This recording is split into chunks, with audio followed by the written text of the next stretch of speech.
പ്രാണനോളം അടുപ്പമുള്ളൊരു വാക്കുണ്ട്, പരിഗണന.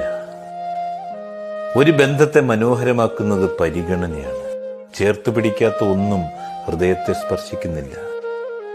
മനസ്സിന്റെ ഉള്ളാഴങ്ങളിൽ ഒറ്റപ്പെട്ടു പോകുന്ന ചിലരുണ്ട്, അവഗണനയുടെ വേദനയിൽ ഉരുകിത്തീരുന്നവർ, അരക്ഷിതത്വത്തിന്റെ തണുപ്പിൽ വിറങ്ങലിച്ചു പോകുന്നവർ, ഒരു കുഞ്ഞു വെളിച്ചത്തെ ആഗ്രഹിക്കുന്നവർ. ഒരു ചെറു ചിരി മതിയാകും അവരിൽ പൂക്കാലം തീർക്കുവാൻ. ഒന്ന് ചേർത്ത് നിർത്തി നോക്കുന്നേ, അവരിലെ മാറ്റം നമ്മളെ പൊതിയുന്നത് കാണാം. പരിഗണിക്കേണ്ടവരെ പരിഗണിക്കുക തന്നെ ചെയ്യുക. ഏതുടഞ്ഞ മനസ്സിനും ഏതു തളർന്ന ശരീരത്തിനും മൃതസഞ്ജീവനി പരിഗണനയാണ്.